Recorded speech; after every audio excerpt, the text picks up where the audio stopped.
So, how many of you guys have experienced that from one generation or the other? I'm in this weird little generation gap that I grew up, like as a kid, we were all analog. Like we had none of this stuff. I know how to program a VCR. I know all of those little details. And yet then we got switched to digital really quick. So I'm kind of that superior like 4 or 5 years where we look down on everybody. It's like this weird mini generation where like we can do all of these things. What was amazing as you watch some of these clips is that there were people from a millennial generation that confessed to not being able to tell the time on an analog clock.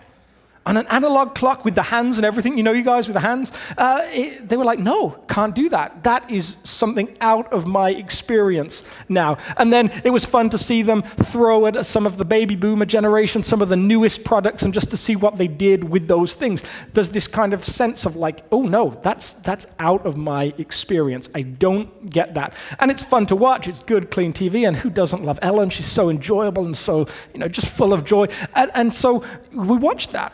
And as I watched it, I had this question. How does that relate to the way that we think about prayer? Sometimes I have this suspicion when we talk about this, like this big theme for a few weeks of what to say when we pray, what prayer life might look like. Is that how many of us, if we're honest, feel about prayer? Now, the truth is that a huge percentage of the population would say that they pray. And somewhat regularly. Something like 97% of people have said, no, I will pray at some point. Quite often it's something that comes up in a crisis, it's an emergency, but they will say some kind of prayer. But I wonder if deep down inside of us, prayer feels a little bit like being a millennial playing with a rotary phone. There's that sense of like, am I doing this right? Is it working? Is it just bouncing off the ceiling? Do the prayers go so high and then just not really go anywhere beyond that? We have lists of prayers, and they probably look something like an adult's list to Santa, but there's a list of requests and people we might be praying for. But is that what it's supposed to look like? Is that how Jesus imagined prayer for his earliest followers? Is that how the New Testament church saw prayer when you read all these stories about incredible things that happened when people prayed? Is that what he hoped for? And so I think for us, there's this like suspicion of, I'm not sure this is working. And I feel like I'm kind of picking up the receiver, that beautiful girl with that sort of sense of like the hopefulness with which she picked up that rotary phone with the hope that it might have got through to the person she was looking for. And she's just got this dial tone because she never picked it up to dial in the first place. And is that how for so many of us prayer is? Because the truth is, prayer is really difficult. Prayer is really difficult. If you find prayer difficult, in no way are you alone. Even the earliest followers of Jesus, those first band of small disciples that decided to follow him, they said that they found prayer difficult. Have a look on the next slide. We're going to look at this story. This is Jesus praying in a garden. At one of the worst points in his life is just about to hit that sort of passion narrative through to crucifixion, to death. And he sits and he prays. And he asks these group of friends to pray with him, to just sit with him and pray. And this is their experience. Going a little farther, he fell to the ground and prayed that if it was possible, the hour might pass from him. Abba, Father, he said, everything is possible for you. Take this cup from me, yet not what I will, but what you will. Then he returned to his disciples and found them sleeping. Simon, he said to Peter, are you asleep? Couldn't you keep watch for 1 hour? Watch and pray so that you will not fall into temptation. The spirit is willing, but the flesh is weak. This first group of Jesus followers, when trying to pray for a set period of time, fell asleep. It was too difficult. They couldn't do it. I have a similar story about my own upbringing as I kind of went through that phase where my faith started to become my own. I was no longer going to church just because my parents had told me that I had to. I really wanted to explore this life with God. And I remember trying to spend some time in somewhat committed prayer. And just having that sense of, man, is this going to work? And two, just this instant sense of feeling what the disciples felt. I actually felt tired. I remember going through this thing in my mind. I started praying and I was wandering around. And I thought, you know what? I remember in the Bible it talks about like kneeling and praying. So I'm just going to kneel down. And so I would kneel and try and pray a little more. And then I had this sense I remember this one story in the Bible about how people prayed face down on the ground. So I lay on my bed face down to pray. And then as I thought about this a little more in my mind, I thought, you know what, there's not a lot of difference between being on your face and being on your back or your side. So I just kind of shifted position to a position that felt more comfortable. And then slowly I drifted off into this beautiful experience of God that we call sleep. And just rested, which was great. Nothing wrong with sleeping. But there was this sense of, I know how the disciples felt. Prayer is difficult. It's so difficult that when they did a survey of seminaries and church pastors, 60% of seminarians, people studying to go into pastoral life, said that they rarely prayed at all. A similar number of pastors said the same thing. It seems that prayer is so difficult that even people that do the church thing for a living have stopped doing it. It's that sense of, man, can I master this? This is too much work. Prayer is difficult. But then these other two things are true as well. Statement 1, prayer is difficult. Statement 2, though, we know that prayer is good for us. Even studies outside of church, like the secular type studies, they have said that prayer is good for you. If you can find half an hour, 45 minutes to meditate and pray, it actually does something to your brain. It helps rewire it. It helps remove anxiety, all those different things that we struggle with today. And we just spent the Advent season talking about how, especially at Christmas, anxiety is this thing that just builds up on us. Even studies outside of church would say that actually prayer is a wonderful thing for you. Prayer and meditation do this thing of rewiring you. They give you this refocus. But from the Christian worldview, this big narrative that God cares for this world and is interested in you and me, interested in his church and the local church working all over the world, in that narrative, prayer goes from just being good for you to being actually indispensable. One person referred to prayer as this. They said it was the Christian's vital breath. Think about that link between the idea of prayer and breathing. Think how essential to your function, your bodily function, that intake and exhale, that bringing in oxygen, releasing carbon dioxide is. It is the thing that keeps you alive. And this writer suggested that for a follower of Jesus, prayer had the same key aspect. Prayer was just as important as breath. That means that when you stop praying, when I stop praying, our soul begins to not die perhaps, but something happens that means that we cannot anymore function at the level that we're supposed to function at. Prayer is difficult. Statement 1, that's definitely true, but prayer is good for us. Statement 1. Statement 2, prayer is good for us. And then statement 3, I would say, is this. I think for many of us, and certainly for people in general, we want to be good at praying. When we look at Amazon and Google, look at how many resources have been written on prayer. This is a Google search, 915 million pages on the internet, just under 1 billion web pages on the subject of prayer. When you look at Amazon and the search for how to pray, 40,000 books come up on the theme of how to pray. There are so many resources out there because people want to know how to pray better. There's that sense of we want to do it well. But prayer is difficult, and it's difficult to do. It's even more difficult to do well. So what we're going to do over the next sort of 6 weeks is we're going to look at these different ways that Jesus prayed. We're going to take his original prayer that he gave to his followers, and we're going to kind of work through that and look at the different themes that he touched on and how they may help us in our understanding of prayer. Jesus' earliest followers had the same question that we might have. What do we say when we pray? One day Jesus was praying in a certain place. When he finished, one of his disciples said to him, "Lord, teach us to pray just as John taught his disciples." Now, for a moment, let's just talk a little bit about what's going on culturally here. Jesus was a rabbi. It meant that he had an official kind of religious position. He may not have worked in a building or worked for an organization, but it was a position of honor in his culture.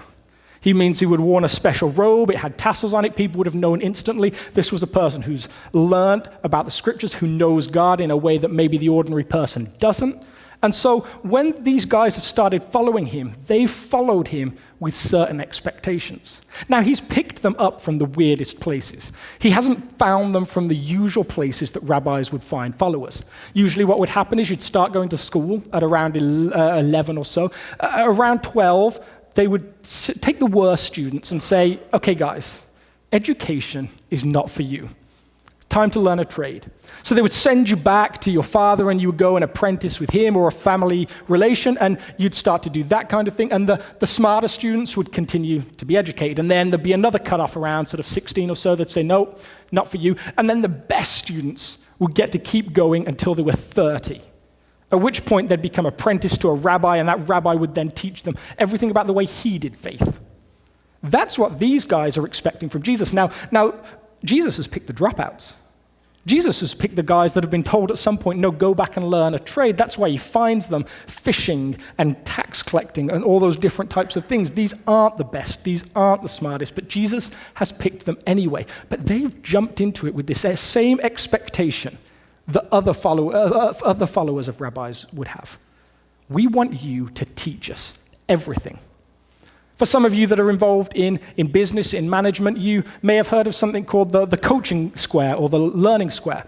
There's this idea that I do, you watch, we do it together, you do, I watch, you do, I support and train others. I had a guy that taught me greenkeeping on a golf course brilliantly in this way. He took me to a green on a course and he gave me a mower. He said, watch me for a second, and he started to mow this green, and then he said, now I want you to jump on and start to mow it. And so I did, and I just copied what he had done. And then he said, right, I'm leaving. I'm going, and I'm going to leave you to do it, and we'll talk about it later. He had perfected this sense of how to learn something. I got to watch him, and then I copied him as we did it together, and then he went on and left me to learn mistakes by myself. Jesus and the early rabbis, they basically invented this kind of thing. This idea of how to coach someone, that's what they did. So when you followed a rabbi, you would watch how many steps he was allowed to take on the holy day or how many steps he took. And you would take the same number of steps. If he would only walk a quarter of a mile, you would only walk a quarter of a mile. If he took 30 or 40 steps at a certain time, you would do the same thing. And when he prayed, you would watch him and you would copy him. So for these earliest followers, it seems like they've got to this point where they're like, Jesus, how come you haven't taught us this stuff? We haven't really got to see you, or we haven't learned from you how to pray. Maybe it's super early on, I don't know, but there's this sense of like, Jesus, all the other rabbis that we know, this famous guy, John, he taught his disciples to pray. When are you going to teach us how to do the thing? And so this is Jesus' response to them. He jumps into this idea of prayer. He said to them, when you pray, say, Father, hallowed be your name, your kingdom come. Give us each day our daily bread and forgive us our debts, for we also forgive our debtors. And lead us not into temptation. This is this simple prayer. This is the version in the gospel called Luke. This is the simple prayer that Jesus gave his followers to pray. Now, did he mean when he gave this, all I want you to do is just pray this over and over again? Well, I would suspect he probably didn't. Because when you read about Jesus' life in these narratives, these gospel stories, you see constantly these little asides that will say something like this. There's a famous one in Mark chapter 1. Jesus went out into the wilderness alone and prayed all night. Or Jesus got up early in the morning and looked for a place of solitude. He didn't go and just repeat the same prayer over and over again. What Jesus seemed to be giving them is some kind of formula about the type of things that you might be praying for, or the type of things that it might be important to talk to God about. And what I find magical is that he started with this one word. He started with this word, Father. Everything that Jesus taught about prayer starts from that incredible point. And for a first century Jewish person, this was like a nuclear bomb in spiritual life. The idea that you and I can call God Father is incredible. Now, the Greek word that it uses here is the word patros, but it seems that Jesus constantly used this Jewish word for father, Abba. It's got this very particular personal sense to it. Some of you may have had that name for a father growing up. Some of you may not, but it's got that real sense of like, it's daddy. It's Abba Father. That prayer we prayed in the garden, we saw him pray exactly that.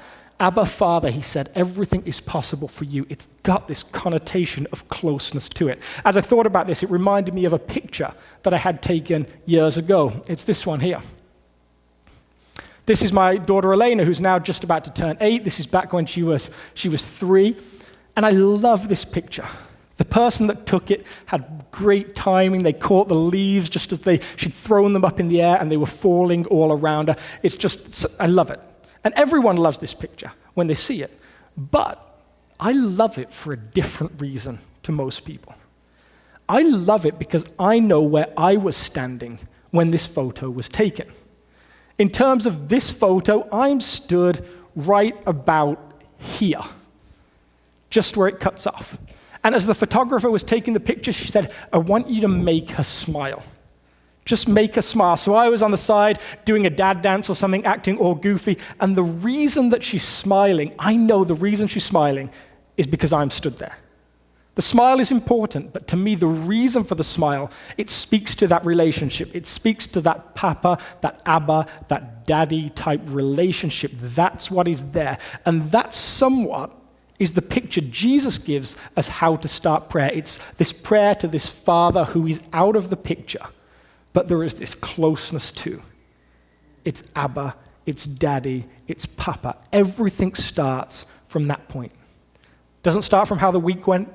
Doesn't start from what you'd like or you'd need. Doesn't start from any of those points. Jesus, when he started a life of prayer, started from that simple word. It started from Abba, from father, from relationship. That to a first century person was magical to hear. God wasn't distant anymore. God was now close and available. Jesus invited his earliest followers into a relationship that he had with his Father that was special, that was different. That's how we start. Now, what I realize is this. When you hear the word Father, for some of you, that raises lots of different connotations, right? Some of us grew up with ideal relationships with our Father, and some of us would say, no, not great at all. So that's a whole kind of minefield that we have to walk through because while the Bible pictures this papa-father idyllic relationship, for some of us that isn't our lived experience. So it will always be harder for us to jump in to that word when we haven't lived it. And we're going to get to that in a little bit. But what we'll start with is this. Jesus saw God as a perfect father. And when he talked about prayer, he invited you and I to start from that one moment, that one word, daddy, papa, father. He starts with this idea that we're going to land on in week 1. He started with God's character. God is good and welcomes you into that relationship. Now, what we touched on last week that Jamie brought in a standalone is this idea that, well, when you don't know God's character, that can really damage your life with him. My wife and I jumped super late into the Downton Abbey thing. Any Downton fans out there? There's got to be some. I knew it. I knew there were some of you. We got in late. I resisted for a simple reason that I am English. And I was like, these guys can't teach me anything about England. I'm not interested at all. And I heard a couple of the American accents in there. I said, it just sounds really fake. I've lived with these people now for a long time. They don't sound anything like that. So I resisted. And then finally we cracked. And now we're addicted. Of course, we're just like, episode after episode, we're through. And it got me thinking as we were talking about character, like these two famous characters from Downton Abbey. And if you've not seen it, pick any series or movie, that idea of someone that like they're corrupt, they're messed up, they're always doing bad things. What it means is that when you watch them and they finally do something good, it's super hard to handle. You're like, I don't believe you. You must have an angle. There must be something else going on behind the scenes. There's no way that you, with all of your character flaws, all the things that you've done, can possibly do anything good. It just gets to you. And I find myself so conflicted because I have something of a flaw. I don't like to think of it as a flaw, but it probably is a flaw. I'm like the king of second chances. At the last church I worked at, the other staff used to say that I was like Dumbledore. If you've ever read Harry Potter, Dumbledore's always forgiving people. He's always like, no, I believe the best about you. And I am always like that. I'm always like, no, I'm going to give you a second chance and a fifth chance and a ninth chance and a 17th chance. I do it with my kids and I do it with everybody. And so for me, I'm watching this and I'm like, I want to forgive and forget. I want to believe. I want to believe Thomas. I want to believe O'Brien. I want to believe that you've changed. I want to believe that there's a new story that's coming to life. And my wife's like, no, there is no new story. These are bad people and they're doing bad things. When you know something about someone's character, it affects your whole relationship. And the assumptions or the things that we believe about God and his character will automatically affect our relationship with him. So in the interest of changing that, what we're going to do just for the next few minutes as we walk into this idea of prayer and the idea that it starts with this word Father, is we're going to try and clear a little groundwork. Because I think the truth is that some of us, we mistake who God is to a huge degree. We may know him in the sense that we have asked him for a relationship, we've asked him to forgive us, but we don't really know him. We've made assumptions about him that just often aren't true. And sometimes what we need to do is just clear the ground and try and get over some of those things. So next slide, and we'll walk through this. For some of us, God is just a parental hangover. When we hear that word that we talked about earlier, Father, we see God as being exactly like our parents. So the truth is that all of the flaws that they might have, we assume God has as well. It took me ages to wrestle through this in my own relationship with God. I love my dad. We have a really good and healthy relationship now as we've got older, but my dad always wanted the best for me in a really good way. But what I took from that was this. He was happiest with me when grades were good. When I made top sets, when I was in the top group for stuff, that's what made him happy. I don't think he intended that. I don't think that's what he wanted for our relationship. But that's how I felt because I saw how happy he was when I came home with an A or something like that. Or when they told me that I was in the top group of students for a certain subject. He was so happy. And it was so much from the best intention because he wanted me to have all the opportunities that he felt he didn't have. He'd been working in this career and he'd done so much to keep our family going, but he never liked his job. And he was like, I want you to do something that you love and I want you to succeed. I want the best for you. That's a great thing. But what it told me was this: performance is what matters. So when someone told me that God was Father, my understanding became this. When I walk into church on Sunday morning, God is pleased when I've had a great week. If I read the Bible 6 times and prayed 5 times and gave something to the poor, then God celebrated my walking into church.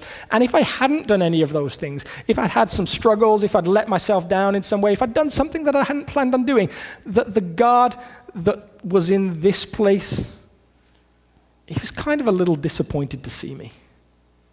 I walked in that sense of like, I've got to have a couple of weeks of getting everything right before this God is happy that I'm here. For so many of us, we get lost in that sense that God is just like our parents.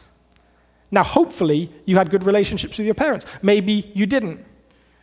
Every parent on this earth is imperfect in some way.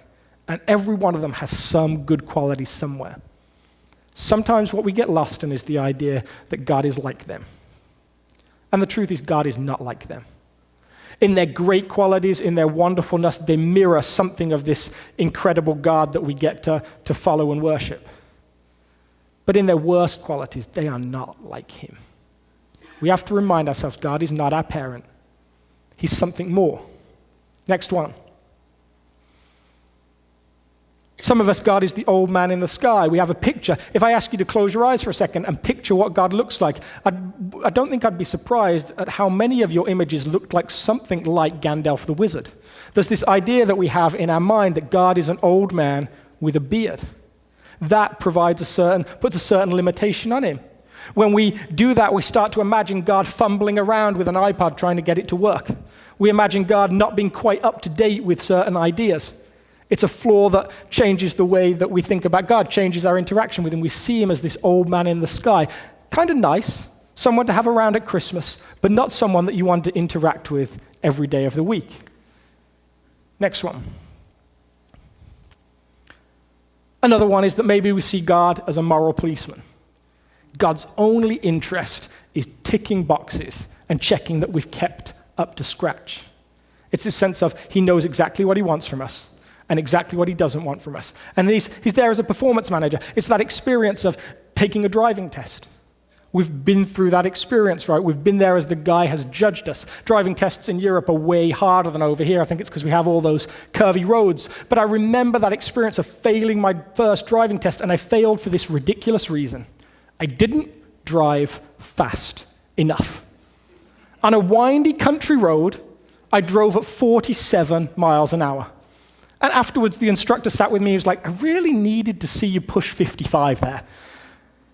Sounds crazy, right? But this is how it worked. That's what you were supposed to do. He was simply there to tick the boxes. There was no mercy. There was no sense of, no, I know you can actually drive okay. It was entirely built on this sense of he knew what was required and what was good, and he just wanted to tick the boxes. And if I performed to the standard, everything was fine. Sometimes that's our perception of God, this God that just wants to tick a box. Great week today. Bad week today. It's a moral policeman. It's nothing more than that. For some of us, there's this idea that God is in a box. We like the idea more that God isn't part of any one faith or one religion, that God should just be like this thing that no one can own. And the truth is, no one does own God. God is completely independent. God is his own thing. But the Christian narrative says this, that God revealed himself particularly in Jesus. He isn't just this nice floating figure out in the sky somewhere, that particularly this Jesus story is the central thing that he has shown himself in this world. He is to a certain degree outside of the box, but he is also found in that Jesus story. For some people, that can be a hard thing to handle. There's a sense of, I don't like that. I don't like that one faith can claim to have the particular story. So we kind of push the real God aside because we want him to just be free of all of the baggage of religion. God in a box doesn't work. Next slide. And then the final one is this, that God is just the big boss man. He's just a managing director. He's just kind of running a company. He's distant. He's not interested in us individually. He's just making the things work. He's pushing the buttons. We're so far down the pecking order that this God cannot possibly be interested in us individually. All of these are these misconceptions of this God that invites us into relationship. And if those are the gods that we worship, then we never get to know the real God, who is distinct. And so we're going to spend the last few minutes looking at this one story where God reveals himself, maybe for the first time. It's this incredible interaction between a guy called Moses and the God of the universe, who reveals himself for the first time by a particular name. Now Moses was tending the flocks of Jethro, his father-in-law, the priest of Midian, and he led the flock to the far side of the wilderness and came to Horeb, the mountain of God. There the angel of the Lord appeared to him in flames of fire from within a bush. Moses saw that though the bush was on fire, it did not burn up. So Moses thought, I will go over and see this strange sight, why the bush does not burn up. When the Lord saw that he had gone over to look, God called to him from within the bush, Moses, Moses. And Moses said to him, Here I am. Next slide. Do not come any closer, God said. Take off your sandals, for the place where you are standing is holy ground. Then he said, I am the God of your father, the God of Abraham, the God of Isaac, the God of Jacob. At this, Moses hid his face because he was afraid to look at God. I love this interaction. It's got so much going on with it. But it starts with Moses just hearing his name, just twice. And starts with him wandering over and just responding with a phrase, I am here. This God talks to Moses with no expectation that he's been perfect, no expectation that he has done anything good. In actual fact, Moses has not really done anything good so far in his life. So far, he was raised as a fairly spoiled palace prince. He killed a guy before he left, albeit defending somebody else. And then, as far as we can figure out, for the next 40 years or so, has just lived in the wilderness doing his thing. He's not done anything to earn this God's interest or love or care. And this story just starts with those two words, Moses, and Moses. And Moses' response, I am here. As we look through the idea of prayer and how we respond to God through prayer, one of the things I would say is this: it starts with just this simple idea, I am here. It starts with the idea of being present, just willing to interact with that God who just happens to call people's name, not for any reason that they have, not anything that they have done, just simply out of interest for them. Moses is how the story begins. And Moses' interaction with God begins with no other expectation, no other knowledge other than that. His name has been called, and he responds simply, I am here. That's how it all begins for him. And then the story starts to sort of go into more detail. Sorry, go back to the slide before. As we start to learn a little bit more about this God, because this God incredibly balances two things. He balances this approachableness, this idea that Moses can approach him and talk to him and have a conversation. And during this conversation, Moses will argue with God. He'll push back on God. He doesn't just take everything that God says as just, that's okay. He's constantly pushing this relationship. And yet at the same time, this God that reveals himself in this story will balance that with this idea. Do not come any closer. God said, take off your sandals, for the place where you are standing is holy ground. Then he said, I am the God of your fathers, the God of Abraham, the God of Isaac, and the God of Jacob. At this, Moses hid his face because he was afraid to look at God. Do you see the way that story works? First, he's having this conversation with God. He's responding, I am here. It's the beginning of dialogue. And then the next moment, there's the sense of, but whoa, you're God.